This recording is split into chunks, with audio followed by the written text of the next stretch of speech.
What's the problem with Rhode Island's pension system? Let me connect the dots and show you the big picture in less than 10 minutes. Dot 1. Everyone deserves to retire with respect and dignity. Pensions were created to ensure security in retirement. Promises were made to Rhode Island workers, and promises should be kept. A simple concept, but one that is now in jeopardy. Dot 2. There are two types of retirement plans. The first, mostly in the private sector, is a defined contribution plan. Think 401k, where the employee, and sometimes the employer, contributes money to a retirement fund. And in the end, the benefit is determined by how well that money is invested. Sometimes it can be good, sometimes it can be bad, based on how the investments perform. Either way, the employee takes on all the risk. The second plan, which you have, is called a defined benefit plan. In a defined benefit plan, employees contribute a percentage of their paycheck. For teachers, it's 9.5%, and for state workers, it's 8.75%, which, by the way, is one of the highest rates in the country. And the employer contributes the balance needed to pay the benefit. Remember that line, the employer contributes the balance. We'll come back to that later. The beauty of the defined benefit plan, unlike the defined contribution plan, is that your benefit is guaranteed by a formula. Dot 3. In a defined benefit plan, you receive your pension benefit based on a simple formula. Years of service times accrual rate times average of 5 highest years of salary. For example, 35 years of service times accrual rate of years equaling 75% times $35,000 average highest years of salary equals $26,250 per year pension. Simple enough. Or is it? Dot 4. When you add up all the retiree benefits and the future retiree benefits and compare it to the money that's presently in the retirement system, there's only about half of what will be needed, 48% to be exact. That is estimated to be over $6 billion. The difference between the amount the state must pay out and the amount it has in the system is called the unfunded liability. Is the problem real? Yes, very much so. Was the problem created by public employees? Absolutely not. Dot 5. How did we get into this mess? Let's first make one thing clear. When the workers were asked to pay your share, the 9.5% of pay for teachers and 8.75% of pay for state employees, you always contributed. You never missed one payment, ever. Unfortunately, the same cannot be said about your employer. It started back in the 1960s and continued into the 70s and 80s when changes to the system, like early retirement incentive programs, were implemented without regard for future cost. This problem was compounded in the early 90s when the state, your employer, had budget difficulties, and instead of funding the pension system, they balanced the state budget with that money. In the last decade, the politicians gave tax breaks to the rich and even used savings from the pension fund to pay for the loss in state revenue.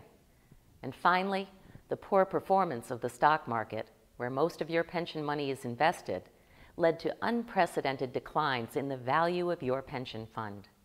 The combination of all those things now puts our pension fund in jeopardy of not being able to pay out all its future obligations.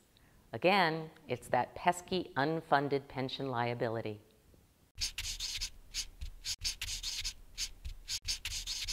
Dot 6. So what can be done? How do we fix it? Over the past 16 years, you have been fixing it. In fact, in the past 6 years alone, changes to the pension formula we told you about earlier have saved over $500 million. Yes, billion with a B.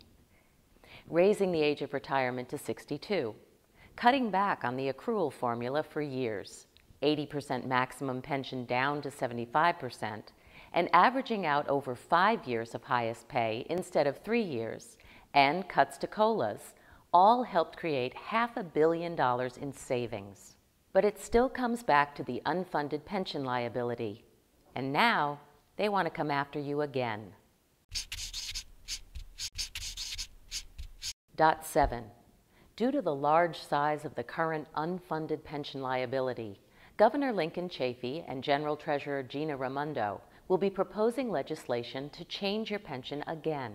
That legislation will be sent to the Rhode Island General Assembly, who will have the final say on any changes to the system. It sounds simple until the politicians start talking about their solutions. For example, one idea being bantered about is a complete freeze on the existing 3% cost of living adjustment, what we know as the COLA. And they're even considering it for present retirees. This drastic action is exactly the type of change that you need to fight against. And that's just the beginning.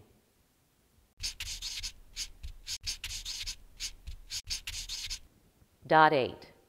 As I mentioned earlier, the goal of a pension is to retire with respect and dignity. That is usually done by what we call the three-legged stool. One leg is your personal savings, the second leg is your pension, and the third leg is Social Security. But many public employees, including half of Rhode Island's teachers and public safety workers, do not receive Social Security. Their employers opted out of the system to save money. So now they will receive no benefit. So right off the bat, many public employees in Rhode Island have only two legs of the retirement security stool. When you combine that with the cutbacks over the past 6 years, we are now placing many of our workers at risk of losing their dignified retirement. Considering that today's employees pay for almost all of their own pension benefits through the contributions they make as a percentage of their pay, this is unconscionable. Dot 9. So now you're in danger of losing a dignified retirement, and you want to fight back. Here's how. Start by contacting Governor Chafee and Treasurer Gina Raimondo and tell them whatever legislation they submit should 1. Keep the promise made to retirees. These people have made lifetime decisions based on the promise they would have a secure retirement. 2. Recognize that existing employees are already paying for most of their pension. Any more cuts to these individuals is adding insult to injury. 3. Avoid punishing people who did nothing wrong.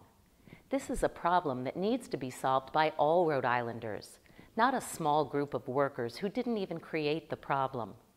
For example, while public employees were giving back $500 million over the past 6 years, Rhode Island's wealthiest citizens and corporations were receiving over $200 million in tax breaks. That's just wrong.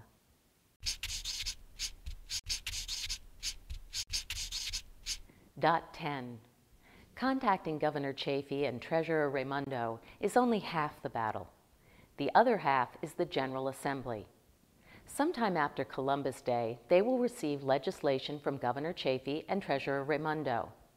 The same principles we outlined in Dot 8 applies to the General Assembly. 1. Keep the promises already made. 2. Recognize that existing employees are already paying their own way. 3. Any solutions should not be done on the backs of the only people who have always kept their commitment.